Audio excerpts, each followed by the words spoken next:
السلام عليكم ورحمة الله وبركاته. الحمد لله والصلاة والسلام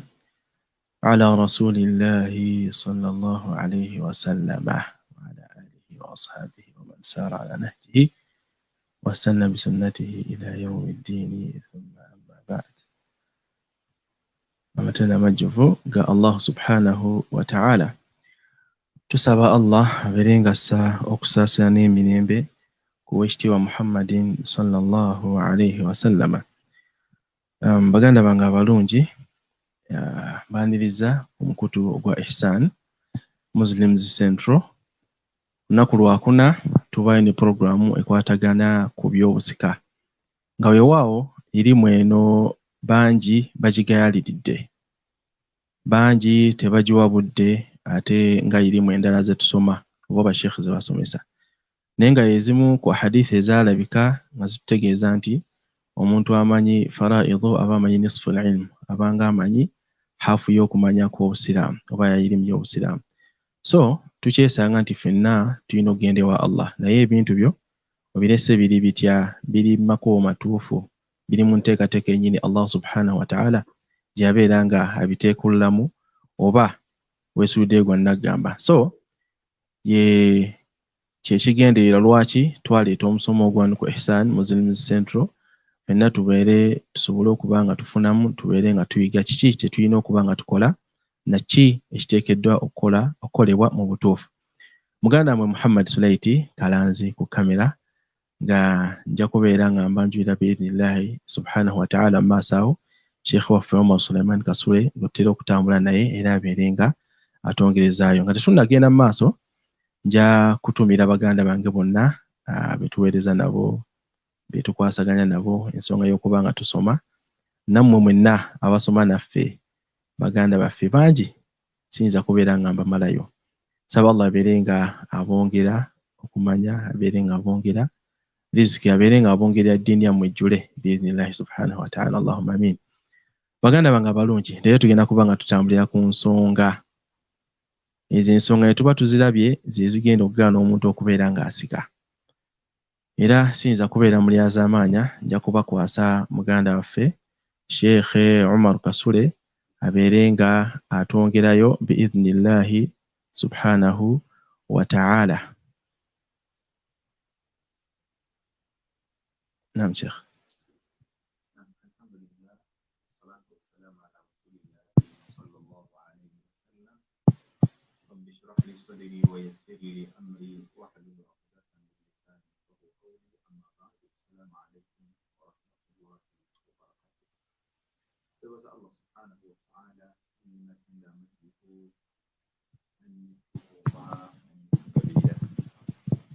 Tusaba okusaasira kwe n'emirembe eri omubaka Muhammad sallallahu alayhi wasallam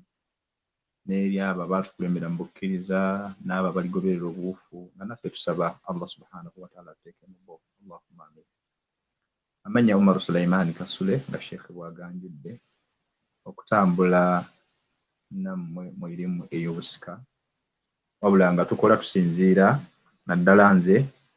wansi w'ekitongole era ekiwandiisa obulungi mu mateeka ekimanyikiddwa nga Islamic Inheritance Consultants in Uganda, okulaba nga tusomesa n'okuyambako naddala ku sekita eno ekwatagana n'erimu ey'ebyobusika olw'obunafu obuliwo. Tubakubiriza mwenna muleme kuddeeyo kulwana, muleme kuddeeyo kwawukana, muleme kuddeeyo kulogagana, ng'ate amateeka agatugayidinga wamu n'abasobola okubayambako nga we bali. Mukyo tubakubiriza nti yenna abayetaaze obuyambi mu mbeera eyo, tukola kye bayita ekusooka ddala kye bayita family reconciliation, okulaba nti family z'abantu tezitabanguka nga tubalaga ekituufu ekiteekeddwa okukola, kuba ze zimu ku main objectives ezassisaawo ekibiina ekyo. N'olwekyo tubasaba insha Allah mutulite tujje tubalongooze, tubalage ekituufu ekyokugoberera, wamu n'okubeera nti ate tubayambako singa kiba kyetaagisizza, era mu mbeera y'okulaba nti tubalaga buli omu kiki kyateekeddwa kubanga ate afuna mu mali y'omufu. Mulame nga bwe tubakubiriza era bulijjo, kubanga okulama nsonga nkulu nnyo ebisinga okuleeta obuzibu mu famire zaffe, nsonga ya butalambika bintu ngeri ki gye birina kutambulamu oluvannyuma lwo. Mbakubiriza mutufune amasimu manyi nti Sheikh ajja gateekangako okwo bw'osobola okuyitako okusobola okuba ng'otufuna mu mbeera zonna oba si ekyo n'okugoberera emikutu naddala guno gwe tuliko gwa Ihsan Muslim Central okulaba nti mweyongera okuyiga ebikwatagana ku ilimu eya fara'id oba ey'obusika wamu n'omukutu oguyitibwa Islamic Inheritance Consultancy in Uganda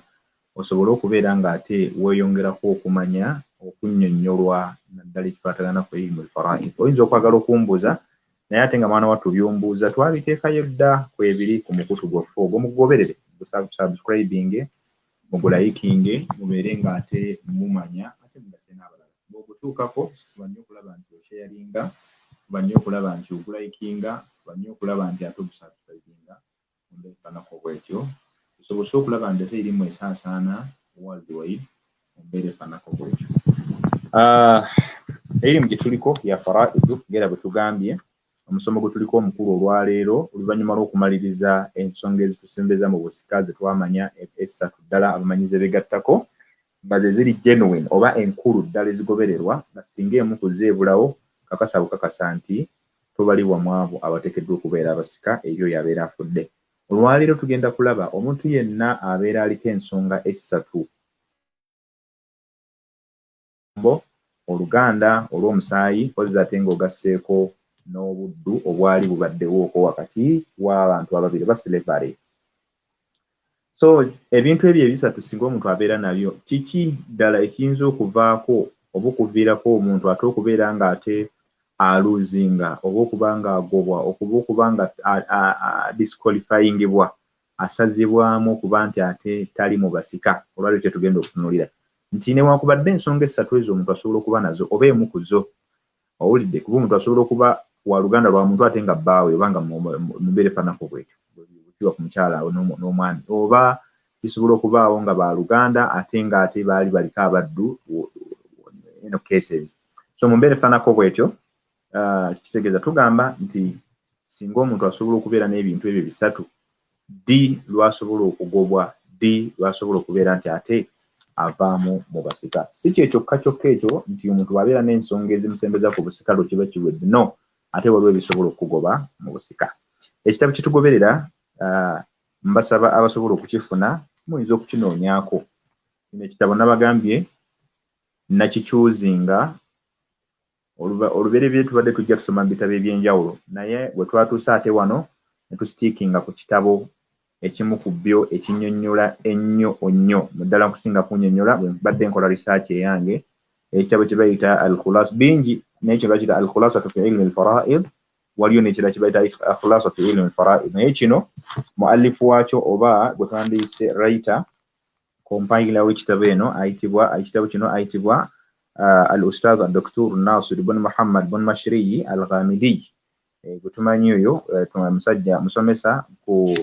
Jami'atu al-Qura e Makka era nga musomesa wa sharia omukugu ennyo mu bintu ebyobusika. Edition eno gye tusoma edition ya 10 era nga nkakasa nti ye yakasembayo okufuluma. Kitabo kinene kiwezaako empapula 600 n'okusoba n'olwekyo omuntu yenna kirungi nnyo obeere ng'ekitabo ekyo okifuna ddala abaagala okuyiga beera ng'osoma naddala nga wasomako kubiri omutendero gwa wansi ate bw'osoma kino ekitabo ojja kugaziwa nnyo biidhnillahi ta'ala. Ekitabo kino kye tulimu kye tusoma ssaawa zino nga kyakuŋŋaanya ebitabo byonna ebisinga obungi. Olwaleero kye tugenda okusoma bakiyita Mawani al-Ilm naye nga bw'eri enkola yaffe nti bwe tuba tutandise omusomo gwonna tusooka ne tumanya kye bayita ekyo omusomo gwo omukulu gutegeeza ki tetugenda bugenzi muwawa nga bulijjo bwe tumanyi. Tugambe kye bayita al-mani'u la budda min istihqaqi al-mirath. Kye tumanyi obulungi nti omuntu yenna ateekeddwa okuba ng'ali mu abo abateekeddwa okusikira omukyenda. Bagambye nti buli obulombolombo obuna obusatu bwe twamaliriza omuntu ateekeddwa okuba n'akamu ku bwo oba obubiri naye nga ali mu abo abasembezeddwa singa kitegeeza istahaqqa aba ateekeddwa naye ate waliwo ate era ebigoberera ku ebyo bye tuyinza okutunulira ennyo singa biba bituukirewo. Agandi idha tahaqqaqat al-arkanu wash-shurut wal-asbab as-sabiqa singa omuntu aba alina obulombolombo aba alina empagi kozze n'abeera n'ensonga ezimusembeza ebintu ebyo bisatu byonna twabiraba twalaba obulombolombo tulaba empagi tulaba n'ensonga ezisembeza omuntu busika. Kale ate ebyo buba biwedde agambye nti min anna أن تنتفي الموانئ من الإرث التي نص الشارع أو الشرع على أنها تمنع من التوارث بين الميت وفريقه أو وقريبه الحي. n'omuntu ateekeddwa okwewala ekintu kyonna ekiyinza okumugoba, ekiyinza okumusembezaayo, ekiremeza okumuleetera okuba nga ali disqualified mu abo abaali badde bafuna ku by'obugagga bye newankubadde ng'alina biri ebitugambye ebikulembera, ate n'abeera ng'agobeddwa si nsonga mwa luganda lwe, si nsonga wa mwana we, si nsonga maama we oba taata we. Bino bye tugenda okusoma ng'ate bimugoberamu ddala completely, naye ate nga ziri ebikulembedde ate abirina. Kaakano n'olwekyo omuntu alina okwewala nnyo obutagwa wano. Omuntu singa anaagwa wano mu gye tugenda okusoma, tetujja kutunuulira oba waliko slave master, tetujja kutunuulira oba waliko mukama w'omuddu ye slave master, oba waliko w'oluganda, okubanza oluganda lwo terusanguka olusigala we ddala lw'omusaayi, oba oli muganda wa mufu, oba waliko omufumbo, oba oli mufumbo eri oyo abafudde. So tulabe kye bayita almani'u fi llugha, mu lulimi oluwarabu balina kye bayita ekiziyiza, mu luganda tukiyita kiziyiza almani'u. Agambye nti aslun wahid, agambye nti almimu wannuunu walain, ekyo tujagenze fi llugha baga nti nuuni ne miimu ne ayini ziva mu nsibuko oba zirina ekikolo kimu. Asluhu wahid wa huwa khilaafu al-i'ta, zonna zirina zitegeeza ekintu kimu, khilaafu al-i'ta nga opposite yakyo kwe kubeera nti mani'u maanaahu khilaafu al-i'ta, ye kubeera nti ye opposite y'okugaba, amye opposite yawadde. So mbere fanako bwetu agambye nti wamana'ahu shay'u yamna'uhu man'an, agambye nti yamugaana oba yamumma ekintu maana yakimumulumma. N'agamba atya? N'agamba nti wayuqaalu mana'ahu min haqqihi, kwe kugamba nti amugaanye okwexercisinga rights ze,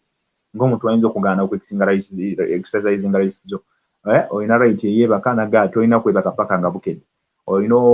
oteekeddwa okulya emmere nagaa tojja kulya mmere, it's your right. So mana'ahu min haqqihi, n'aba ng'amumye rights ze. Agambye nti wamana haqquhu minhu, era kye kimu singa aba akyogedde nti wamana haqqahu minhu, wamana haqqahu minhu, agambye nti amuziyiza oba amumye haqqi ye. Idha hamaahu wa haala bainahu wa bainah, kwe kubeera nga wakati wa haqqi eri your right ne okutuuka ku right yo, ne wakati wo ne right yo waliwo ekikuziyiza oba ejjiji oba katini oba ekintu kyonna. N'agamba nti wal ismu minhu wa huwa mani'un wa mannaa'u, mu kyo tujjamu erinnya agambye nti mani'u ekikolwa, omugaanyi abaagaanye, wa mannaa'u ne saabagaanyi. Ekyo dalla ala sighatu muntaha la dalla ala sighatu almubalagha, ekyo tugende fi sighatu nahwu. ate yubna aidan qad yakunu isma alfa'ilu ka mani'u aidan ala wazni fa'ilu. N'olwekyo ekyo bwe kitibwe kiri huwa alha'ilu nga kyekiziyiza nga bwolaba ekisenge wakati wo wakati wo n'ebiri ebweru. N'agamba nti walhajizu baina shay'aini, era nga kyekiziyiza oba ekigaana wakati w'ebintu ebibiri. Empologoma sijjejje kugoba ne weggalira mu nnyumba, kitegeeza nti wakati wo nayo ekisenge kye kiba bisse, naye singa kibadde tekiriwo badde togiwona hakadha. N'olwekyo kyava agamba nti wama yamna usulu shay'i, era nga kyekintu ekisobola okugaana ekintu okutuuka ku kirala, oba ekintu ekisobola okuziyiza okutuuka ku ekyo ky'oluubirira. Kalhaidhi min annisa'i lilmar'a, nga bw'olaba binisbati lilmar'a, nga bw'olaba haidhi binisbati lilmar'a, omukyala, nti omukyala yatondebwa Allah subhanahu wa ta'ala, fena yatutonda, naye buli omu n'aba nga yamuwa embeera ze. Abasajja tewaliwo oyinza kuwonera swala okuleka ng'ogudde eddalu, ate eddalu eryo si ggwali erabako, kubanga bwe weerabira nti oli mulalu kiba kitegeeza otegeera, gwe weetegedde otya nti oli mulalu. Kyekimu n'omukyala, nti omukyala Allah yamutonda ebiseera byonna, al aslu ala al insan al atuhur, okubeera nti mutukuvu, naye ate omukyala waliwo embeera bwetuuka nemugwako n'aba nga omwezi bwe gugwako, ate alina okutula okw'omunda nga yeeteekateeka okulisiivinga omwana. So mu mbeera efaanako bwe kibayita haid, oba zimuyita menstruation periods ne zimugwako. Fa alhailu almani'u anha min as-sala yani alhaid, omukyala oyo aba tagenda kuddamu kusaala wadde okusiiba. Lwaki? Kubanga alhailu bainaha wa baina ma turida an taf'ala, wakati w'ekyo kyayagala okukola naye waliwo ekimuganye, wa huwa alhaid, nga ze nsonga ezo z'abagenzeemu. Fa innahu yamna'uha min as-sawmi was-salati wal-ibada, ebyo bimuziyiza, era option yayimuweebwa omukyalo oyo okuba nti ate ibada aziyimiriza ne bwe kuba kusoma Qur'an la tahmiluha illa ba'd fiha khilaf bayna al-ulama ne tujazigana ma khilaf ne al-asl minha al-ba'd qalu innaha tumna min qira'ati al-Qur'an hatta tathura azizibwa okubanga Qur'an yajikolaki ajisoma paka nga akozeeki illa ba'd al-ulama yaquluna annaha taqra'uhu idha kanat hafizat bwabanga au hafiza bwabanga yajikwata asobola gisoma illa muni'at min hamli au min hamli al-mushaf nabanga teyazizibwa okugisitula okujjako al-mujnib nam wal man'u istilahan betwa tugenza ate mateeka nadalaga ilmu eno faraidu agamba atya ma yalzam min wujudihi al-adam and philosophy betulimu woli twagambye nti twali tusoma zimu kuziri ensonga ze twagambye zisembeza omuntu mu busika twazitunulira naye definition gye twakozesa wali eyagala okufaanagana munneemu naye mulimu philosophy w'omunda ayitaaga okunnyonnyola n'oba ng'osobola okumutegeera agambye nti kye bayita mani oba ekigaana oba ekiziyiza mu lulimi olw'amateeka aga faraidu agambye nti ma yalzam min wujudihi al-adam kyekyogo okubaawo kwakyo ma yalzam min wujudihi al-adam kyekyo ng'ekyo okubaawo kwakyo kukakasiza ddala obutabaawo bwa kintu kirala kyekyo nga bwe kiba kisangiddwawo kikakasiza ddala nti ekirala si kyakubaawo completely of ever tekigenda kubeerawo wala yalzam min adamihi wujudun ate obutabaawo bwakyo nga tebukakasa kubeera nti ekirala tekijja kubaawo wala adamu lidhatihi wadde obutabaawo bwakyo kyennyini nti era tekikakasa nti nakyo kyennyini tekiyinza kubaawo kino omuntu ayinza kitegeera atya wal maqsud bil mani min al irthi ekigenderwa mu bintu ebigaana omuntu mu busika nga bwe tugenda okulaba agambye nti ma tafuutu bihi ahaliyatul irthi kyekyo ekijja omuntu mu busika naaba nga tali mu abo abateekeddwa okusikira omugenzi tugenda kunywa taarifu eno nga bwe ngibagambye tugenda nti ma yalzam min wujudihi al adam kyekyo ekintu nga bwe kiba kiguddewo al hadith any happening that when it happens it obstructs the happening of other things ekintu kyonna ekirala nga singa kino kiba kiguddewo ekirala kiba tekigenda kugwawo n'agamba nti wala yalzam min adamihi alwujud naye ate nga obutabaawo bwakyo if it has not happened it doesn't mean that another thing will not happen tekitegeeza nti ekirala tekijja kubakola tekijja kuba wala adamu lidhatihi ate nga nekiri bwe kinaaba kibaddewo ekijja kakasa nti kino nakyo kiyinza obutabaawo kati mbagambye nti there is some philosophy mu taarifu eyo n'agenda maaso n'atugamba nti ma qiyami asbabihi naye ng'ekyo ekintu kiriko ensonga ezikireeta watawafuri arkanihi wa shurutihi nga waliwo obulombolombo n'empagi ezibireeta naddala ng'obusika bwe tugambye nti obusika obwo bulina okuba nga ebyo byokka byatuukiridde ekisookera ddala obulombolombo empagi pozi ng'ogesseko n'ensonga ezisembeza omuntu mu busika so bino bijja mu luvannyuma agambye nti bimaana anna shakhsa yumna'u min al-irthi lima'anan qa'imun fihi omuntu asobola okugobebwa mu busika olw'ekyo ekiba kimuguddeko olw'amakulu oba ekintu kyonna ekiba kimuguddeko baada qiyami sababi al-irthi bihi oluvannyuma lw'okuba nti abadde n'ensonga emusembeza mu busika watawafuri shurutihi wa arkanihi ng'ate n'obulombolombo bwajjudde wamu n'empagi nga nazo zimuli wa yusamma inda dhalika mahruman kakati oyo bw'afaananako bw'atyo oyo gwe bayita aba agaaniddwa mu busika eyo taarifu lughatan bwe tubadde tutambulira kitegeeza ki mba nkwadde example agamba nti tugeze for example tukimanyi bulungi nti abaganda balina enjogera egamba nti awali omukka tewabula muliro awali omukka tewabula muliro saate si kyatteeka nti buli ewali omuliro wabaawo omukka eno philosophy ewali omukka tukimanyi bulungi nti ewabula muliro owulidde saate tekitegeeza nti buli ewali omuliro waliwo omukka tuli mu lughatan bwe tubali tunywe mu lughatan owulidde si kyatteeka nti buli ewali omuliro waliwo omukka ate era nga tekigaana nti kuba nti omukka era tekyebereka kuba nti omukka era gusobola okubaawo ekyo bwe kibadde kinnyolo wali ma yalzam ma la yalzam min wujud la ma yalzam min wujudihi al-adam eri yasooka yagamba nti ma yalzam min adamihi al-adam wa min wujudihi al-wujud kadare negamba ma yalzam min wujudihi al-adam kyo bwe kiba kibaddewo kikakasa nti ekirala tesijja kubaawo wa min adamihi al-wujud ate nga kyo bwe kiba tekiriiwo kireetera kiba kyakuyimirirawo wala adamu li dhatihi naye ate tekisobola kugamba nti kyo kyennyini kiyinza okubulawo. Mbagambye example entuufu omukka osobola okukuma omuliro gye guli omuliro nga teguliiko mukka. Nja kuwa example mulina frame fire frames eza gas cylinder gases ogikuma bwoti esobola okwaka nga tolaba mukka gwonna. Omuntu osobola okufumbirawo nga tomanyi nti oba wali bafumba naye teekamu enku. Saate okuma frame eyo tekitegeeza nti omukka gusobola okubulawo, gusobola okubaawo. Bwe weewunye lwaki bw'oteeka esseppiki ku frame eyo ogenda okuggyako nga esseppiki ebadde enjeru esaze ennankane. Ntegedde bulungi? Kye kimu era tekitegeeza nti buli ewali omukka ate ojja kusangawo omuliro. Ojja kusanga ewantu nga wanyooka omuliro naye nga wanyooka omukka nga tewali ffumbiro naye ng'omukka weeguli gunyooka. Saate era tekisobola kugaana nti oba omuliro weeguli oba gubaddewo. Eyo taarifu bwetyo bwegamba. Philosophy.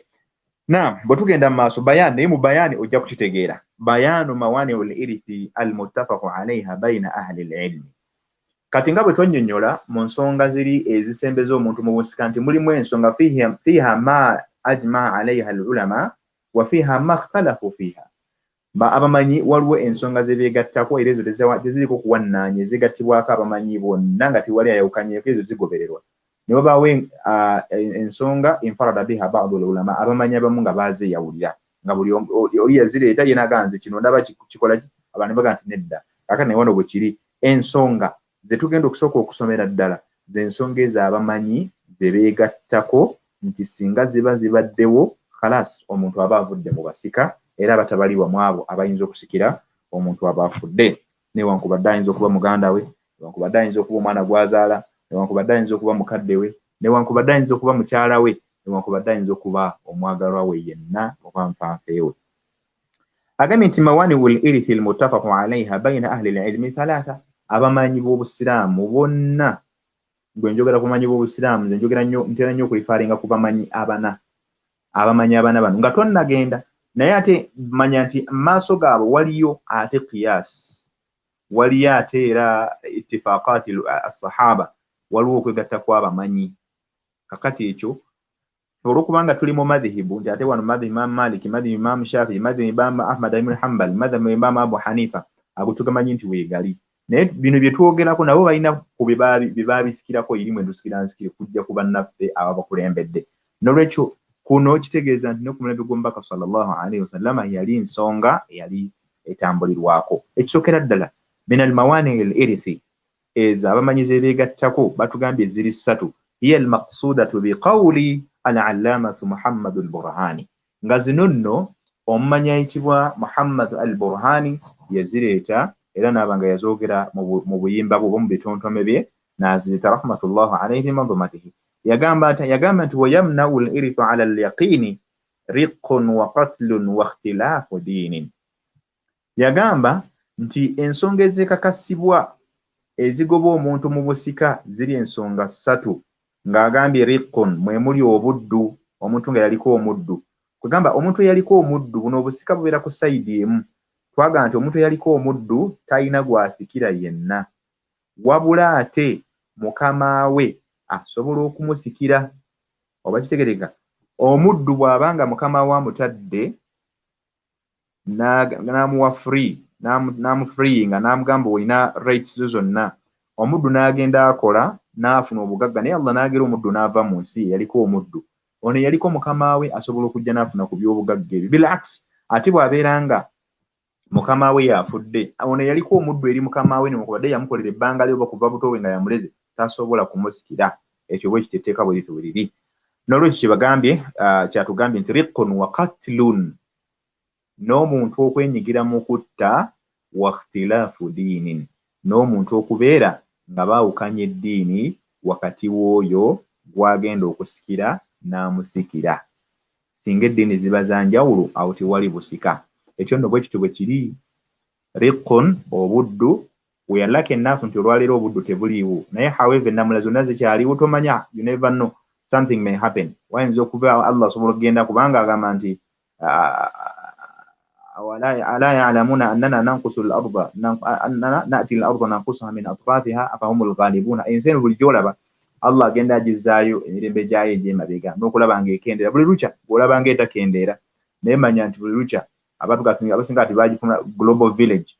holiday. Ensi yonna yafuuka nga kaalo kamu, naye dda twalabanga nga ngazi nnyo, naye olwaleero ali mu America oyogerezeganya naye obwo bwonna kufunza nsi kubeera nga yafunda. Nolwekyo kyetugambye nti omuntu singa yaliko omuddu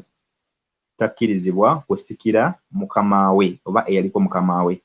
Omuntu yenna singa yeenyigidde okutta oba okulagirira oba nga aliko akoze ka contribution konna kalimu konna kaba akoze akafuusa ensonga y'okujjawo oyo gwe yali badde asikira, omuntu yabale disqualified mu busika mu kugabana ku bintu by'omuntu oyo. Wa ikhtilaafu diinin, n'omuntu okubeera nga baawukanye eddiini, ndi musiraamu oli mukafiiri, ndi musiraamu oli mulokole, ndi musiraamu oli mukatoliki, ndi musiraamu oli musinza muliro, ndi musiraamu oli majuusi, ndi musiraamu oli mu byonna ebyo bidiini byonna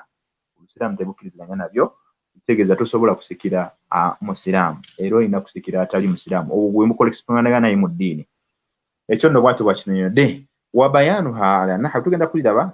nga bwe bijja binnyonnyolwa. Wali tubireese eno geno, tugambye ensonga ziri 3. Katandikire kwesooka biidhnillahi tabaraka wa taala. Tugenda kutandikira ku nsonga eyitibwa almaniu al-awwal wa huwa arriqu, ensonga esookera ddala okugoba omuntu mu busika nga bwe buddu. Agambye nti arriqu fi lugha, mu lulimi oluwarabu kye bayita obuddu al-milku wal-ubudiyya, ye muntu okubeera nga afugibwa era nga atwalibwa nga property eri omuntu omu oba mukama we. Era omuntu oyo gwe bayita omuddu, omuntu ono tabeera na rights ze zonna. Arriqu wal-ubudiyya,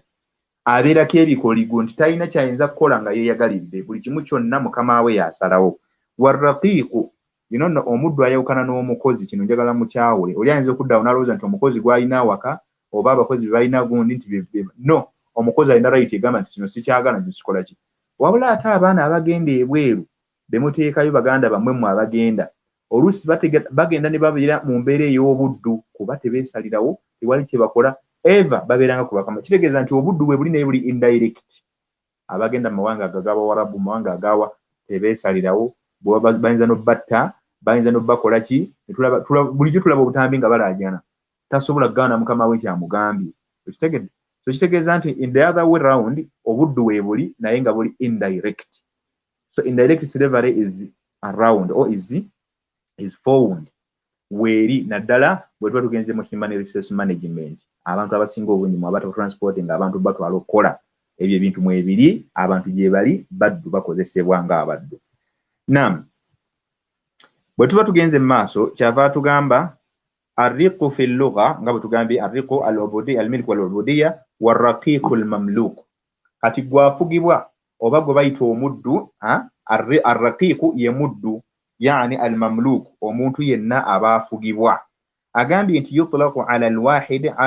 wa ala al-ijma'i, ng'era basobola okukiyita kw'omu, bw'aba omu bamuyita raqiqu, wa kadhalika idha kanu kathirun, ne bwe babeera nga bangi, kadhalika yusammuna madha arraqiqu, era basobola okumuyita raqiqu. So plural ekola ku mufrad wal jamu, abamanyi lugha mba mukitegeera. Waqad yujma'u ala al-ariqa, era kisobola okujja mu mbeera ezimu era mu njogera nga babayita ba ariqa nga abaddu, naye nga raqiqu kisobola okutegeera raqiqu kisobola omuddu omu oba abangi. Wakadhalika idha ghayyarna, bwe tuba tukyusizza amwe tusobola biyita ariqa'u era abaddu. Yuqalu raqqa al-'abdu wa araqqahu wastaraqqahu, baga nti yamufudde omuddu. Raqqa al-'abda wa araqqahu wastaraqqa wa raqqa fulanu. Kigeze omuntu nga bamufudde omuddu ng'ayingidde mu state ey'obuddu, nga mu abagenda okukola tugamba nti raqqa al-'abda, omuntu oyo akoze eki, bamufudde omuddu. Wa raqqahu, afuuliddwa. Wastaraqqahu, era bamufudde bamukozesezza ng'omuddu. Wa raqqa fulanu, era gundi afuuse omuddu. أي صار عبدا أفوسي أو مد وسمي العبد رقيقا إتميسو مد من بيريو لأنه يرق المالك بمالكه ويذل له ويخضع olw'ensonga nti omuntu oyo abeera wansi wa buyinza bw'oyo atwalibwa okuba nti ye mukama we era wayakhda'u lahu abeera mwetoowaze nnyo gy'ali era y'abeera alina orders zonna mukama we z'abamuwadde ateekeddwa okuba nga azituukiriza nga talina kujeemerako n'emu tabeerako na right yonna esobola kugaana ekyo kiba kimuweereddwa kubanga akola oba ekiba kimulagiddwa oyo y'ayitibwa omuddu nga ne bwe kiba kibi kitya abaana bulijjo bajja batugamba nti ebiwarabu bimanyiira kigenda mu toilet ne kimala ekyetaago ne kigenda okuflashinga toilet naye nga toilet omuntu kimanyi bulungi bw'agigendako n'agisitamako asobola okuvaako n'agiflashinga n'agireka ng'etukula nga n'obusiramu bwe butugamba okusobola okugyawo al adha oba okunyiiza abalala naye ajja n'agamba nti genda wali mu toilet nvuddeyo taggala nawo gwe n'ogenda kubanga gwe kalogoyi Allah atusaasire n'obukozi singa si ki mbutuufu mwali badde baana baffe baganda baffe bannyinaffe temwaligenze kukola mirimu egyo kubanga kuba kumanyiira na kukakkanya naye munnaye ate munaakola ki falillahi alhamdu naye nze Allah nsaba nsaasire naye nsaba nfe nve mu nsi muno nga sikozeeko kukolera ku bantu ba kika kifaananako bwe kityo oba abalala ne babeera nga mu mbeera zonna gye batulugunyamu olya nti omukyala omuwarabu oba omukyala yenna yagenze mu nsonga Allah yamuleetedde haidhi n'agenda mu ssuuka n'amala n'azikuwa ng'olina okuzooza embeera abaana ze bayitamu byonna babinyumya kuba ye kasasiro gwe basangayo nti bagenze kukola mirimu kale kitegeeza nti obukozi kyembamaga nti buddu naye nga buli indirect kuba you can't say no kubanga wajja kukola baakugula you can't say no and some places oba some residence houses bw'ogenda kuzimu ku mayumba agamu abamu bannaffe gye bakola bw'agaana okukola kye bamukolera bayinza omusibira mu kayumba tubalabye abawala nga balaajana nti mukama we yamusibidde mu kayumba olw'okuba yaganye okukola kino n'atandika omutulugunya akata tegeeza you have no right so mu mbeera efaanako bwetyo abagenda okukola mwetegereze gye mugenda okukola kubanga obuddu we buli indirect bwe tusoma mu bino bye bitulaga mu mbeera mwe tuli nga tubigeraageranyiza n'embeera mwe tuli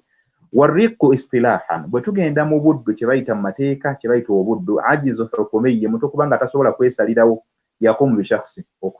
ye muntu okubeera mu mbeera etasobola kwesalirawo ni ku kino bwe kiba kibi ne bwe kiba nga tasobola kubanga abako ne kiyesalirawo kati olwaleero gwe omukozi ali mu maka olwaliwo ne waffe mu Uganda bwenja okulamulira kubanga we tuli wali bw'avaayo n'agamba nti fuluma ebweru genda okwate poti y'omwana gundi eyo wamusepiki wali otokose omala ose ku sowaani olye gwali eyo ng'oli mukozi osobola okukikola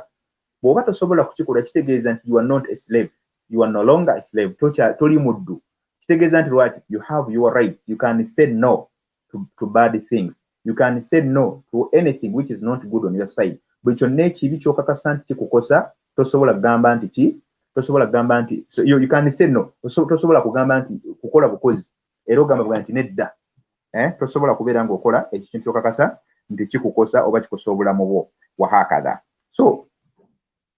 mu mbeera efaanako bwetyo sababuhu alkufuru billahi ta'ala ensonga yaleetanga obuddu kwe kubeera nti omuntu yajeemeranga amateeka ga Allah kubanga obuddu biseera ebisinga bwasibukanga mu busiraamu bwalingawo bagambye buno obwaliwo bwe buli indirect naye bwawukanamu katono nnyo so edda mu kiseera ng'obusiraamu buzze mu nsaasaanya yaabwo abantu ababuwakanyanga options zaalinga ssatu abasoma futuhat al-islamiyya zibayitanga annexiations of Islam during the spread of Islam all over the world abasajja abasahaba ridwanullahi ta'ala alayhim bagendanga ne basasanya obusiraamu naye bafunanga resistance okuva mu bantu abatabwagalanga ng'olwaliro era bwekiri nti waliwo n'amawanga gategagala wano juze recently Central African Republic bajjangayo n'emigo ne bakuba abasiraamu so abasiraamu singa bwayinanga amaanyi ng'abantu abo babagaana abagezaako okutta abasiraamu basobola okubasibako ne bagamba nti kakati naffe tubataddeko akakwakulizo akkiriza obusiraamu nga tumuta agaana buddu alina kukolerera busiraamu atakkiriza oba agaanye alina kukola nga agoberera amateeka ga busiraamu so ezo zimu ku gundi ze baateekangawo ze twandisenga shurut cautions abantu zibalina okubeera nga bazikola ki bazigoberera precautions nagamba bimaana anna sharia alhakim anna sharia الشارع الحكم على الشخص على هذا الشخص بعدم إنفاذ تصرفاته وجعله رقيقا لغيره كيغambye nti omuddu kwe kubeera nti omuntu asobola kuba na rights kubanga akola ekyo kyawulira kyayagala n'aba nga afuuse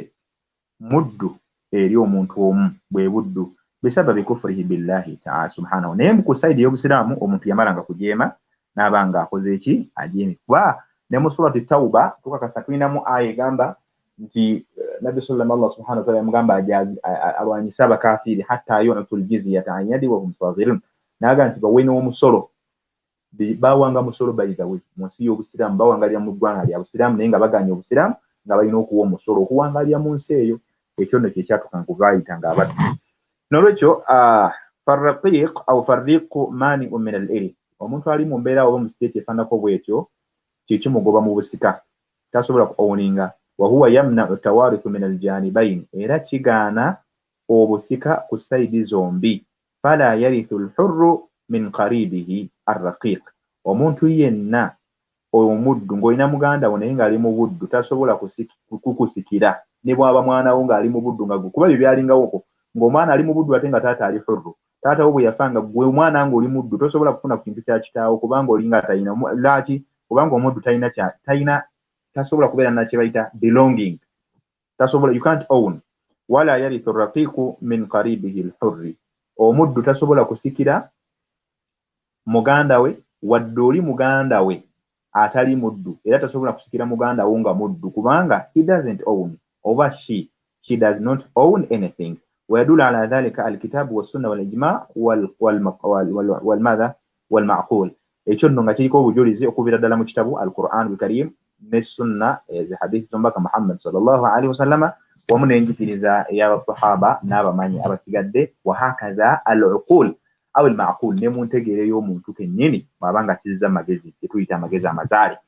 agambye nti famina al-kitabi qawluhu ta'ala mu bujulizi okuva mu Qur'an ekitiibwa Allah subhanahu wa ta'ala atugamba ولكم نصف ما ترك أزواجكم إن لم يكن لهن ولد فإن كان لهن ولد فلكم الربع مما تركنا من بعد وصية يوصين بها أو دين الله تugamba nti abasajja mulina ekimu ekyokubiri mali abakazi bammwe nga bafudde naddala nga bafudde nga tebalina baana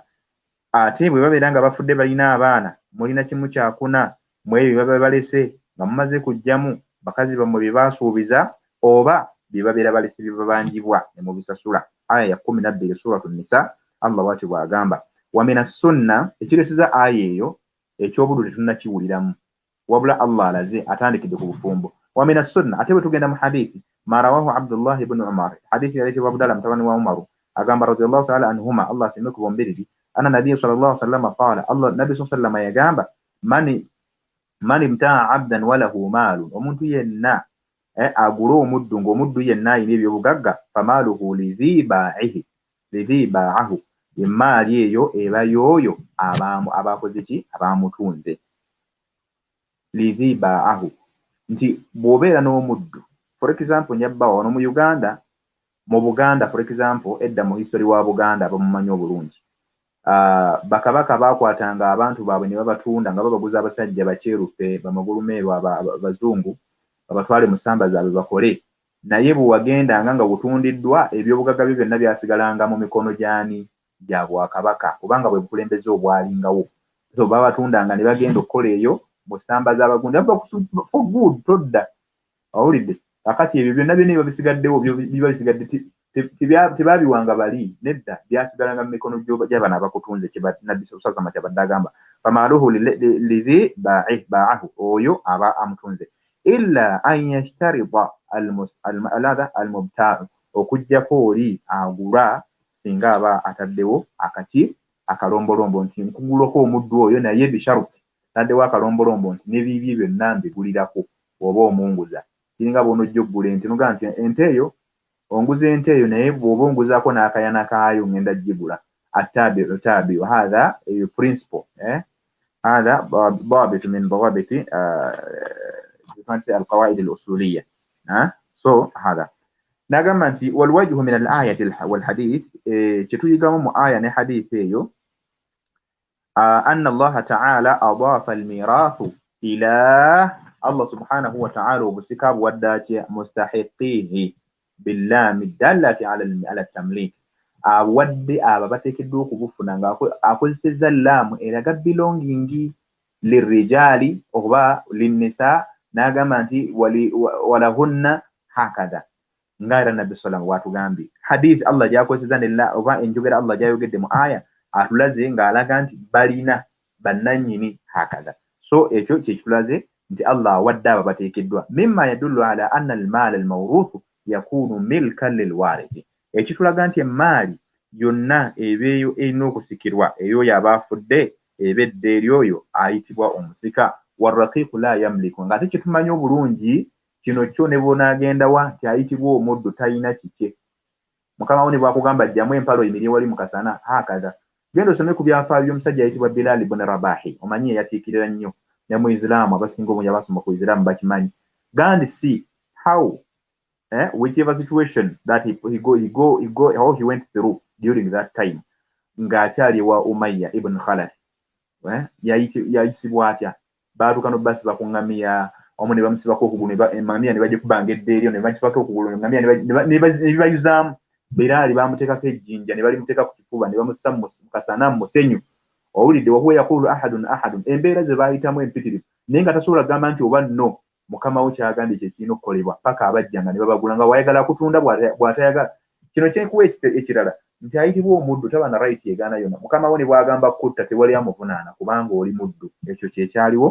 mu biseera ebyali bifaanako bwe bityo wa amma al-ijma ate bwe tugenda ate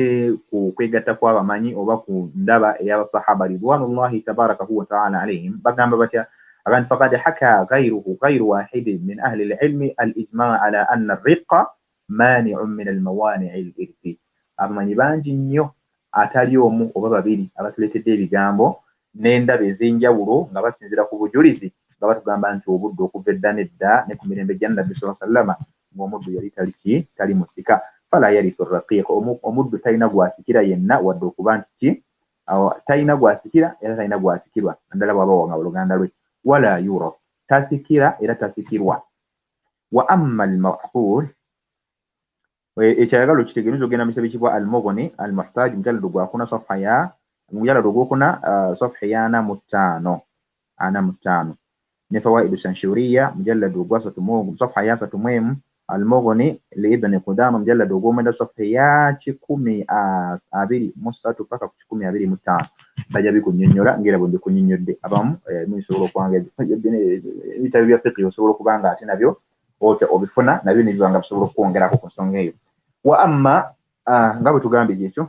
nagandi fala yarithu ar-raqiq wala yuraq wa amma al-ma'qul bwe tugenda ate mu bitegeerwa mu meezi kibayita actual sense oba kitwandiise normal sense oba common sense ne mu magezi ag'obuntu omuntu abadde n'alowooza ate kitufunamu ki nti fali anna al-abda law yuwarritha singa yali asikizibwa lasaara almaalu lisayidihi emaali ye yalibadde ya mukama we kikiri mu magezi kubanga bwe tugambye nti principle egamba nti omuddu tasikirwa singa omuddu yali aweebwa ebintu bye yalibadde nga aweebeddwa byalibadde nga bya mukama we kiri ng'omwana omuwere ku nnyina omwana omuwere ku nnyina bwe bajja ne baleeta ssente ziba zaani bagamba nti muguliddeyo amata indirectly nti tugulidde nakawere naye omwana tasobola kuvayo n'agamba nti akayanira ssente ezo tekisoboka wadde gwogenzeyo kuwebaza nakawere okuzaala ne mumwetikkira ne mukola ki naye byonna by'oleese biba byani biba by'oyo kazaala mwana ekyo nga gwe omwana bw'oli nti omwana eri kitaawo byonna nga nabbi bwe yatugamba nti omwana alwaladu wa maaluhu limadha li abihi au kama qala sallallahu alayhi wa sallam yatugamba nabbi sallallahu nti omwana ne byakoze byonna mu maali ye bya kitaawe scenario yaliwo omu ku basahaba ajja awaabira nabbi sallallahu alayhi wa sallam awaabirwa nabbi sallallahu alayhi wa sallam agamba nti kitange akola bw'ati ne bw'ati ne bw'ati nabbi n'amuddamu ekigambo ekyo nti kitaawe bw'aba atodde ku ssente yali mbuzi kiraawe yasala embuzi n'agirya owulidde omwana n'ajja n'agamba nabbi ya rasulallah kitange yakoze bw'ati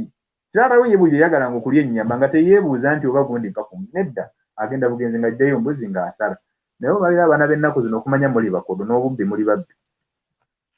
n'obulyazaamaanya tuli balyazaamaanya mukadde we n'agamba nti olunze enkoko ebbanga lyonna naye olinda mukadde bwakugambe nti mwana wange mpa ku nkoko ndiye muli bakodo. Allah akbar, muli bakodo. Owulidde mukadde wo edda mukadde omusajja yagenda n'akikola ku mulimu gwa Nabbi sallallahu alaihi wasallam sahaba mutabani we n'agenda amuloopa kati mwe mujja genda ku mapoliisi olaba oli yagenda wa Nabbi kati mu olwaleero mujja genda ku mapoliisi naye nga Nabbi yatugamba sallama igwe. However ate abakadde nammwe mulina okwebeerera mumanyi embeera gye batugamba olwaleero mulina okwebeereramu olina okukuuma omukwano wakati wo n'omwana wo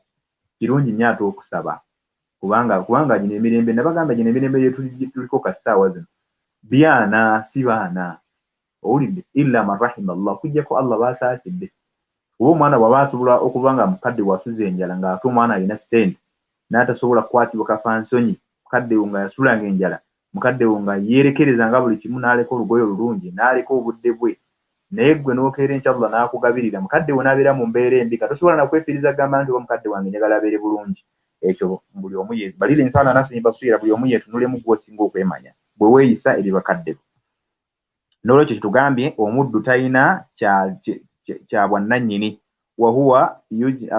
ajnabiyyun anil mayyit era abalibwa okubeera nti muntu weewala nnyo eri oyo aba afudde wala yujadu sababun min asbabi al-irthi ash-shar'iyyati yaqtadi tawrithihi era tewali nsonga yonna mu nsonga ezisembeza ku busika esembeza muddu kuba nti asobola okufuna ku bintu ku by'obugagga by'oyo alina rights ze zonna oba atali muddu wala yujadu n'agamba nti fayakunu hadha al-irthu batilan era singa busangibwayo nga wali abakikoze bwe batyo newankubadde ng'oli gw'osikisa mutabani wo naye ng'ali mu buddu n'ogaa nti atwale ebyobugagga ebyo tebiba bibye wabula bibeera bya mukama we era singa kiba kisangiddwayo nga waliwo akikoze bwe kityo manya nti obusika bufu tebulina musibuko wadde omusingi wali anna sayida ahaqqu bimani irraqiqi wa aksabihi era ensonga nti olwo mukama w'omuddu oyo alina obuyinza okubeera nti agaana oba y'ensonga egaana omuddu okukola wadde okubaako ne kyafuna mu bulamu bwe fakadhalika ba'da mamatihi era nabwe ekyo ne mu kufa kwe era mukama we yaba n'amakulu yaba n'amaanyi yaba n'obuyinza ku ebyo byonna omuddu byaba alese. Warraqiqu mutlaqan ate raqiqu in general oba omuddu in general expression oba mu bulambulukufu nga tutemyetemyemu la yarithu wala yurathu omuntu oyo munnange tasikira muntu yenna era naye tasikirwa agamba atya qinnan kana aw mudabbaran aw umma waladin si nsonga omuddu oyo avuddeyo okubeera nga mu mbeera efaanako bw'etyo either nga mudabba mukama we yagamba nti omuntu oyo bwe mba nfudde aba ateereddwa aba avudde kibayita al-mu'alla abanga mu'allaq mudabba kitegeeza nti baada mawuti sayyidihi nga mukama we nagamba nti mwana gwe ekikoligo ky'obudde okuvaako ndimala kufa kitegeeza bwe ndiba nkyali mulamu ebbanga lyonna tugenda kuba muki oba mukataban omuntu yenna gwe baba bakozesa endagaano mukama we nga yakola naawe endagaano n'agamba nti omanyi nti tukole endagaano okwenunula nti ogenda kwenunula nti njagala amount bweti ey'essente bwe ziti bwe ziriba ziweddeyo ogenda kufuuka hurru mukama wo bw'afa nga tonnaba kumalayo ssente ezo osigala oli muddu newe kiba siringi 10 au umma waladin oba maama w'omwana kubanga kitumanyi obulungi au mamalakat aymani mu Qur'ani mwekiri Allah subhanahu wa ta'ala yakkiriza omusajja asobola okuwasa abakyala bonna edda singa nakati obuddu bukyaliwo nga mmwe abali okwo abakyala abali okwo mwalinga baddu naddala eri ono omusajja ayogera mwenna ne bw'aba ayagadde kuba nti abafuula bakyala be tewali kigaana obusiraamu bwali bumukkiriza lwaki kubanga muli baddu naye ate abali halaali abafurru mwana wattu abo bo balina kuba tebasukka nnamba y'abana so kitegeeza nsobola okuba n'abakyala bana nga be bakyala bange nga mwenna abasigadde abali okwo n'abataliiko nga mwenna muli baddu gyendi era wadde mbo bakozesa nga bw'aba ayagadde kibagamba so singa wazaalanga abaana b'oba ozadde mind you oli muddu naye ate akwagala ali hurru alina rights zonna kitegeeza nti abaana b'ozadde abaana be wazaalanga ate baalinga tebadda mu buddu bayirawe tebaali kyejo kyova olaba hadithi ya Nabbi sallallahu alaihi wasallam yatugamba antalida al-amatu rabbataha ke kamu ku bubonero bw'enkomerero bwe mulirabanga omuddu azadde mukamaawe omukyala bw'obeera omuddu mukamaawo n'akweggala mukamaawo n'akuzaalamu abaana abo abaana babeera bakamaabo bo tebabeera baddu hatha huwa saate taata bw'abeera omuddu omukyala ne bw'abanga ali hurru abaana bonna baba bazadde babeera mu buddu bwekyo bwe kibeera so n'olwekyo kyekyo kitegeeza ki nti omukyala ekyokubanga mukamaawo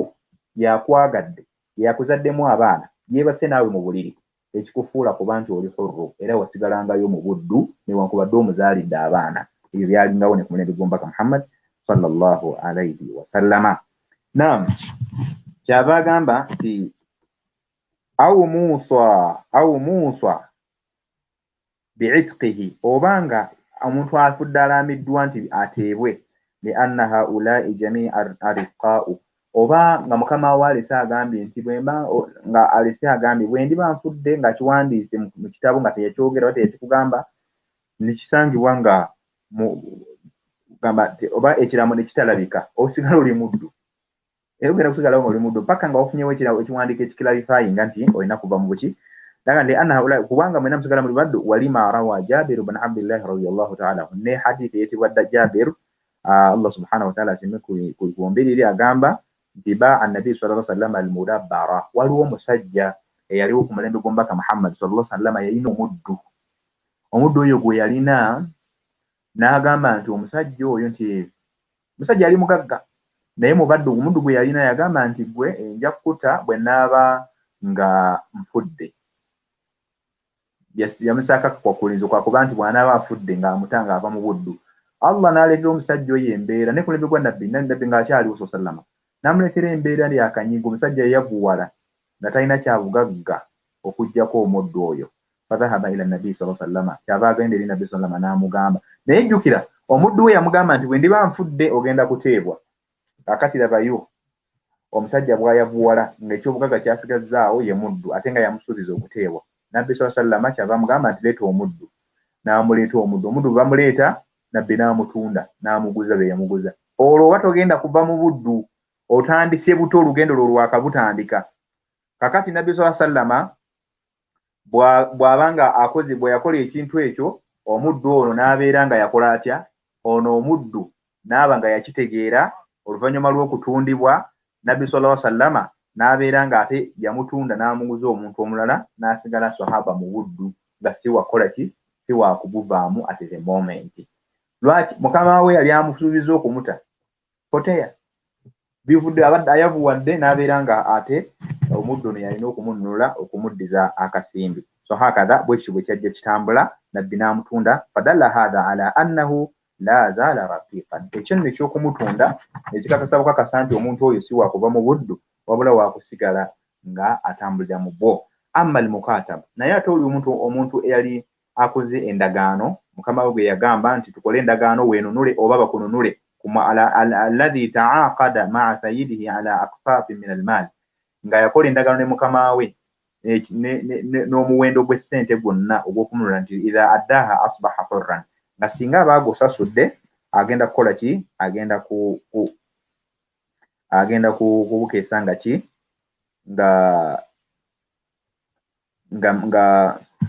nga hurru nga alina rights zonna agandi fa in lam yamlika qadra ma alayhi fa huwa abdu nga singa abatawaddeyo muwendo ogwo ne wabasigazzaayo siringi 10 asigala muddu aga la yarithu wala yurathu tasobola kusikira wadde okusikira omuntu yenna biittifaaqi ahli al-ilm ng'ekyabamanyi bonna bakyegattako wa in malaka qadra ma yuaddi wa lam yuaddi newankubadde ng'osobola okuba n'essente zonna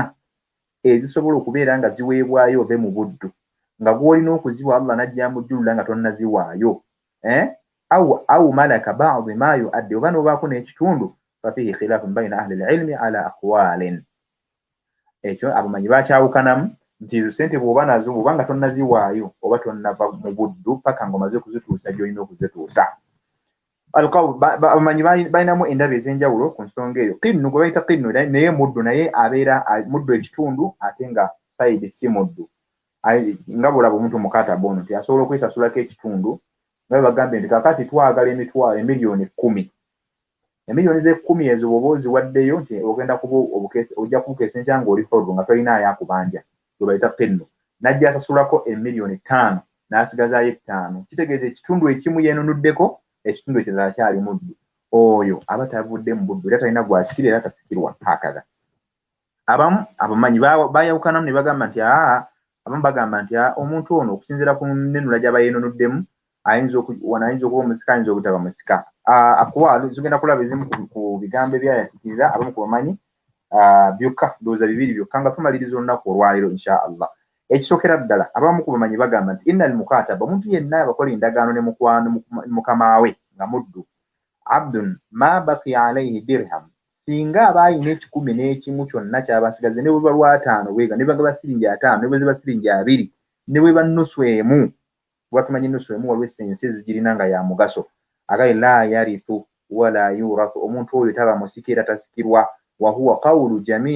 jamii min as-sahaba wat-tabi'ina naki kigambo bonna basahaba kyebegattako bobasseeko n'ababaddira mu bigere bye bayita battabi'ina wa bihi qala al-hanafiyya naki kigambo kusaidia imam abu hanifa ye kigambo kye batwala wal malikiyya ne kusaidia imam shafi'i wa shafi'iyya ne kusaidia imam maliki wa shafi'i wal hanabila fi ihda riwayatayn kusaidia imam ahmad ibn hanbal ne babanga bo balina enjogera bbiri emu ku yo ekyegattako endala tujja gira banga banagituwa mara wako agambe tuwastadallu ala hadhihi bil adillati minha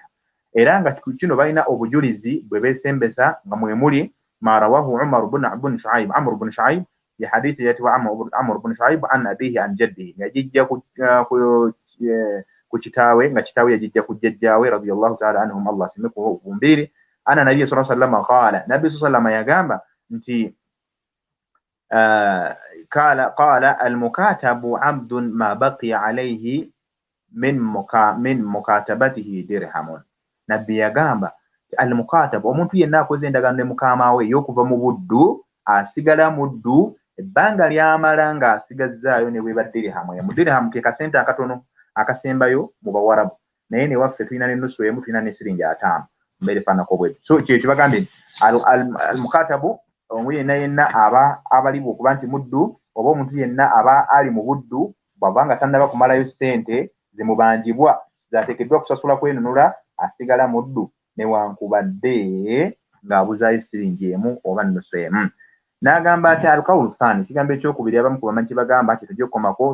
mu bigambo byabwe byayasikira agamba nti idha malaka almukatabu ma yuaddi bihi katibahu swara hurran singa omuntu aba ne ssente zasobola okuwaayo okwenunula n'ava mu buddu n'azitwala eri mukama we ze yamusaba nga olaba omusibe ne bagamba nti oli musibe naye okwenunula nti olina okusavinga emyaka 5 bw'odduka ku mwaka ogusembayo era bwe bakuzza osigala oli musibe era okujja ng'osavinga emyaka 5 n'ogimalayo oba ssente ze baba kusaze ntwagala okadde 5 n'osasulako 3.5 oba 5 bonna n'odduka era bwe bazza bakuzza ne baddamu ne bakukyajinga buto ekimu ne ku muddu bwekyo bwe kibeera فإذا مات له من يرثه ورثه فإذا مات له من يرثه ورثه singa aba afudde omuntu oyo ng'abadde yava mu buddu ng'alina abasika abasobola omusikira bamusikira wa in mata huwa falisayidihi biqaydi baqiyatin wa in mata huwa falisayidihi baqiyat madha kitabatihi bw'aba nga afudde olwo nno kitegeeza nti ebintu ebyo bigenda kudda eri oyo yali mukama we walbaqi liwarathatihi ekiba kisigaddewo kidda eri abo abasikabe wa hadha mahkiyun an ta'ifatun min al-ulama aw min as-salaf kinyuzibwa okuva ku bamu ku bakulembera agambe nti wahuwa ihda riwayatayn an al-hanabila ng'ekyo nno ate bakijja ne mu kunjogereza imam ahmad ibn hanbal bigambo bingi ku saidi y'omuddu hakaza so omuddu mu mbeere fanako bwetyo wewe batugambye nti omuddu yenna obuddu ali muhimu kitubale twogerako nti ayitibwa omuddu tabalibwa mu basika ayitibwa omuddu tabalibwa kuba nti asobola okusikira omuntu warrajihu wallahu a'lam alqawlu alawwal ensonga eyasoose gye twakulembeza ye ntuufu ddala abamanyi gye begattako anna almukataba abdun ma baqiya alayhi dirhamun wahid omuntu yenna newakubadde nga yakola endagaano ne mukama we naye naaba nga alinayo akasente kaba asigazaayo asigala muddu paka nga akasente ako kasasuddwa lianna olw'ensonga liannahu innama ya'tiqu wa yasiru hurran olw'ensonga alina kumala kusooka kwenunula n'alyoka afuuka ali waabwe biwafa idaini kitabati ngatuukiriza ebbanja oba nga asasudde ebbanja eryo eryalaganyizibwako naye ne mukama we wasayiduhu qabla dhalika ahadun bihi hatta yabqa kitabatihi. So singa ekyo kiba kituukiriziddwa nolwo kitegeeza ate mu bigambo bye baba bakkanya nabyo ne mukama we olwo kitegeeza nti omuntu oyo abeera ate obuddu olwo abuvvuunuse. Abaddu ba mirundi mingi, hennun, mubaadun, mukatabun. Mubaadu ye muntu abeera nga sayidi emu muddu sayidi endala hurru. Ebyo tetujja kugendayo nnyo kulw'ensonga nti obuddu tebuliiwo, naye bwe kinaba kyetagisiza inshallah tujja kubanga tukikola naye nga omuddu in general kye bayita obuddu oba muddu ekitundu oba muddu yenna waliwo omuddu ekitundu oba omuddu omulamba. Muddu kitundu kwe kuba waliwo omuddu nga obwannannyini buliko busharingibwa. Osobola okuba nga olina nga olwalewo abaana bagenda era bagamba nnyo nti bano abaana bafa bagenda ebweru okukola ebiseera ebisinga bafaananira ddala abaddu olw'ensonga tosobola okugenda ng'okola mu maka nga 3 saawa 4 olina kubeera wano, saawa 4 olina kubeera wali, saawa 5 olina kubeera woli hakaza, naye ng'osasulwa musaala gwa mulundi ogwo gumu. Abaddu nabo bwe batyo baaliko bwe batyo nga omuddu ono amuyinako obuyinza n'oli amuyinako obuyinza n'oli amuyinako obuyinza, era nga singa oli agamba nti nze mutadde olwo oba otaddwako ekitundu paka nga bonna basatu bagambye nti atukutadde ofuuka hurru n'oba nga tolina ki nga tolina kikubanjibwa. So mu mbeera efaanako bwetyo abamu ku bamanyi bagamba nti omuntu bw'abeera nga ate muddu ekitundu ng'omuddu obuddu sayidi endala si muddu sayidi endala wa ali hurru asobola okusikira abantu be beera basobola okumusikirako ekitundu ekyo. Kitya nti basobola bw'abeera nga yali alina kwenunula ku miliyoni 10 n'aba nga yawaako 5, kitegeeza nti ekitundu muddu ekitundu si muddu. Kati ekitundu ekyo ekitali buddu abantu basobola okukisikira. Ekitundu eky'obuddu mukamaawo n'aba nga asobola okuba nga akikola ki akisigaza wahakaza. Bwe batyo abamanyi bazze batunyonnyola. Wallahu ta'ala alam. Faida esembayo gye tugenda okunulamu agamba law halaka halikun an ibni hurrin wa ibnu muba'adhin nisfahu raqiqun fulanun alhurru almalu kulluhu law kana ajurrahu raqiqan. So example gye mbawaddeko, singa omuntu afa n'aba nga alina mutabani we nga gwaleseewo naye nga mutabani we oyo ali hurru waabwe n'abeera ne mutabani we omulala nga mutabani we muba'ad aliko ekitundu buddu, kitundu muddu ekitundu mulala nga alise batabani babiri, agambye nti nisfan raqiqun ekitundu ekimu muddu ng'ekitundu kirala si muddu. falil ibni alhurru almalu kulluhu law kana akhuhu raqiqan. So mutabani wonoomu bikira abadde n'abatabani babiri, mutabani onoomu ekitundu ekimu muddu ekitundu kirala si muddu, ekitegeeza abana omutabani omu n'ekitundu. Kati ono omuddu n'ajjaafa nga okufa kwe kuno jjukira abanjibwako oli mukama we ate ekitundu ekirala kyadda eddeene ali hurru. Kati ono omwana ono owookubiri yali badde atwala ebintu by'ono byonna naye tagenda bitwala byonna olw'ensonga nti ono omwana ono abadde mu biti bibiri, ekiti ekimu abadde muddu ekiti ekirala abadde hurru. Ekitegeeza nti bwe luba lunaku essaawa 6 abeera hurru alina kukola bibyo by'ayagala, essaawa 6 endala alina kukolera mukama we hakaza. Kati kitegeeza nti ono muganda we yasikirako ekitundu ne kitwalibwa ani ne kitwalibwa mukama eyali mukama we. N'esembayo agambye nti alwalad almawludu yattabi'u abaahu fi nasabi, omwana yenna abazaaliddwa agoberera kitaawe mu lulyo. Nagamba liqawlihi tabaraka wa ta'ala, olw'ensonga Allah subhanahu wa ta'ala atugamba mu Qur'ani nti id'uhum li abaihim, abaana abo mbayita amannya g'abakitaabwe, huwa aqsatu inda Allah, nga kikisinga obulungi era ekyobwenkanya eri Allah subhanahu wa ta'ala. Suratul Ahzab aya 5 agambye nti ma lam yanfihi anhu bil'an, singa kitaawe aba teyeeganye mwana oyo oba either mu kwekolimira oba okukola ki okumwegaana. Wayatabi'u khayra abawayhi fi ddiini walwala, era asobola okugoberera eddiini ya kitaabwe esinga okuba ennungi fi ddiini walwala, mu mukwano ne mu ddiini ne mu nzikiriza. Falau tazawwaja muslimun kitabiya, singa omusiraamu awasa ng'awasizza kitabiya bye bantu abagoberera ekitabo be bayita abayahudi n'abanaswara abaali bagoberezi ba Musa alayhi salam n'abagoberezi ba Isa alayhi salam, abagoberezi b'ekitabo abo ndo baali bakkiriza ahlul kitaabi be bali bamanyikiddwa obulombolombo bwabwe n'embeera zaabwe n'eyisa zaabwe.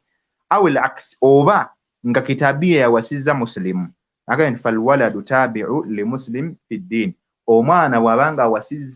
gw'awasizza bw'obanga oli musiraamu nga guwasizza kitabiya, abaana balina kubeera mu ddiini ya busiraamu. Ko omusajja yawasa kimanyikiddwa, omukyala tawasa newankubadde asobola okuba ne ssente. Yes, omukyala awasibwa ku ebintu ebina mu byo. Osobola okuba ne ssente ne weegomba li haaji, ehaaji ne likkiriza nalyo. Tekitegeeza nti ssente ezo zikufudde okuba nti gwe musajja. Nedda, haaji asigala yalina obuyinza newankubadde nga gwe olina ssente. Kyekyo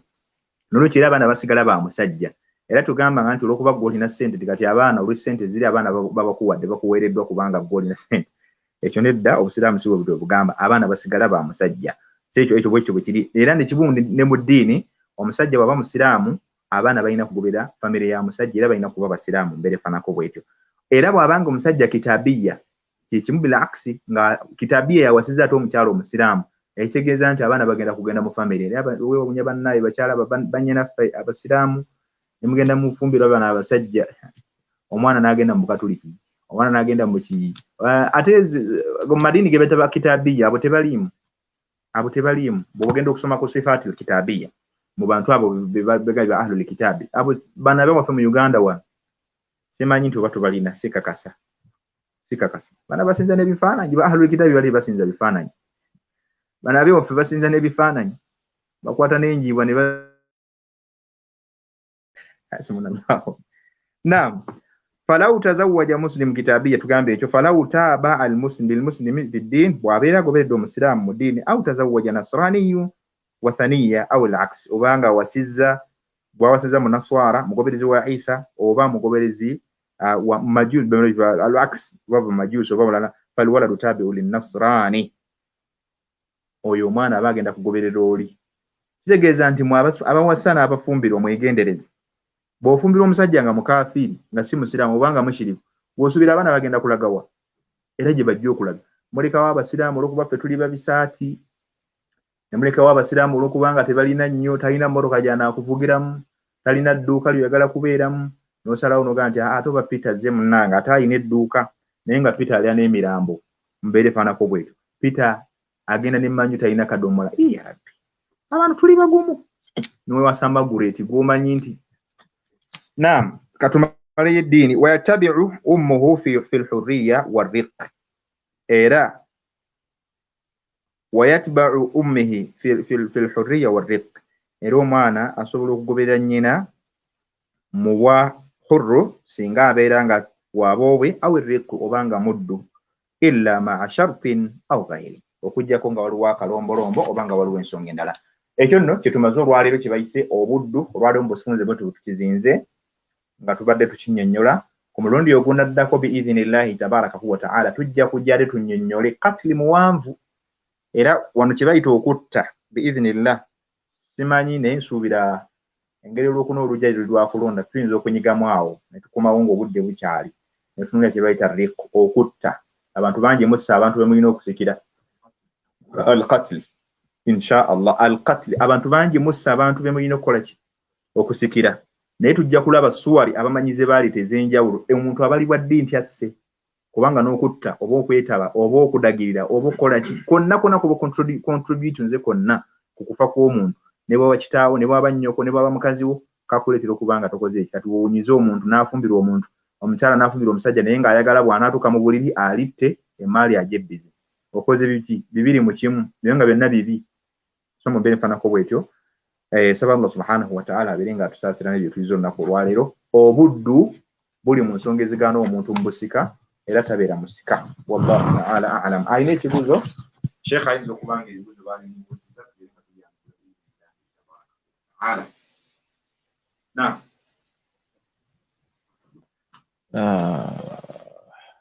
ebibuuzo byo teri, kirabika nti abasomi masha Allah bategedde, abantu basiima basomesa bulungi. Abantu batakubuuzizza omanya nti ategedde kyokola ki, kyosomesa. Nga tumaliriza era yalinga nkola ya Kitiibwa Muhammadin sallallahu alaihi wasallama nti yalekangayo akagambo eri basahaba bye bwaya babuuliriranga, yafunangayo kabasuulira oba kabalekera babeere nga bakola ki nga bavaawo nako oba beebuulire nako oba babeere nga bakafumiitirizaako. So omu ku bamanyi yayogera ebigambo bino wammanga nagamba nti qalilun min annaasi mu'minuun, batini nnyo mu bantu nga bakkiriza. Tujja tutunuulira society gye tuwangamu nti abasiraamu bangi naye abakkiriza mu basiraamu be baki be tuyita practicing Muslims be batini. Naye wa qalilun min almu'miniina muta'allimuuna, ate mwana wattu mwabo abakkiriza mulimu batini abasomye oba abalina irimu oba bakola bye bamanyi, kuba toyinza kukola ky'otamanyi. Naye abakkiriza abakolera ku bye bamanyi, abalina irimu ku bye bakola, ate era be batini. Ate era wa qalilun min almuta'allimiina aamiluuna, batini nnyo mu abo ate abakolera ku bye basomye. Batini nnyo ku abo abalina bye bazi oba bamanyi, tugambe abasomye. Tujja gamba bamasheekhe bangi, tujja gamba abasomedde emizikiti bangi, kugamba alina kyayize ku ddiini. Batini nnyo abakolera ku bye bakoze ki? Batini nnyo abakolera ku bye bakoze ki? Ku bye basomye. N'akasemba n'agamba nti wa qalilun min al-aamiliina mukhlisuuna, ate batini nnyo ku abo abakolera ku bye basomye nga babikola ku lwa Allah. So kyetuyigamu nti tubeere abantu abali unique mu bantu abasinga. Yaba nga abantu bonna bafaanana bwe batyo nti bangi abasiraamu, ate mu basiraamu mulimu abatini abakkiriza, ate mu bakkiriza mulimu batini nnyo abakolera ku bukkiriza bwabwe nga bakikola na irimu, ate abakola na irimu batini nnyo ababikolera ku bye bamanyi, ate n'abo abakolera ku bye bamanyi batini nnyo abakola emirimu nga bagikola ku lwa Allah. So tugezeeko nnyo okuba nga tukola emirimu egyo ng'olina ky'okimanyiiko kubanga okuŋŋanyiza evidence ku kyo. Allah agamba ki ku mulimu we guti, oba Nabbi Muhammadin sallallahu alaihi wasallam atugamba ata ku mulimu bwe guti. Wanawo obitegedde ebyo ojja kwesanga nga oli omu ku bantu abo abeesiimye era abatambulira mu butuufu bw'okuba oba mu buwuufu obutuufu bwe tulina okuba nga tutambulirako. Nabwekityo omusomo guno bukyatwala kutandika okugusoma amazima gani tigubaako abantu batini, lwansonga nti si mwangu tuyinza gutegeera okuggyako nga watandika naffe, naye ate oba ogutegedde gye kimu ku misomo egikyasinze okuba emikulu, kubanga buli kanaku tusomesa swala, buli kanaku tusomesa zaka, buli kanaku tusomesa ebisigadde byonna tubisomesa, naye guno omusomo guli unique, tegutera kulabika. Nabwekityo oba weesanga nti family zirimu obutabanguko obungi ennaku zino simply because nti tebamanyi tugabanya tutya emmali eno oba tuhandolinga tutya issues zino ez'ebyobusika, ne twesanga bireese obuzibu. Omwana wuyo atemye munne, abaana babo beekobanye baagala kutta taata, lwaki taata tafa, n'ebifaanana bwe bityo. So tufeeyo nnyo tubeere nga tusoma, tufeeyo nnyo okuba nga tugoberera emisomo gino. Gisigalako ku page ku Ihsan Muslims Central ku Facebook page yaffe, gisigalayo ku Ihsan Muslims Central YouTube, gisanga ku Al-Hadiya ku page ya Sheikh Islamic Inheritance Consultation in Uganda. So ojja gisangayo biidhnillahi subhanahu wa ta'ala. So osobola okuddayo n'oraja n'okola revision mugyo, n'obaako ne kyoyiga, n'obaako ne kyogattako, then n'ojja eno mu maaso ne tutambulira wamu ku peesi yemu ne tuyiga eddiini yaffe. Otherwise ebintu bijja tutabukako kubanga ffenna tugenda enkya, naye oleese otya ebintu byo. Kabalekedde ako, sigadde ndi Muhammad Sulaiti Kalanzi ne Sheikh waffe Omar Sulaiman Kasule, tusisinkane ku Lwokuna olunaddako nga tumaze okulonda biidhnillahi subhanahu wa ta'ala. Tusaba Allah atuyiseemu bulungi mu kulonda kuno, tuleme kufuna buzibu, ate atuwe omukulembeze omulungi anaatutegeera, anaatuwa emirembe, anaatuwa freedom mu ddiini yaffe n'ebisigadde biidhnillahi subhanahu wa ta'ala. Subhana rabbika rabbil izzati amma yasifun wa salamun ala al-mursalin walhamdulillahi rabbil alamin. Wassalamu alaikum wa rahmatullahi wa barakatuh.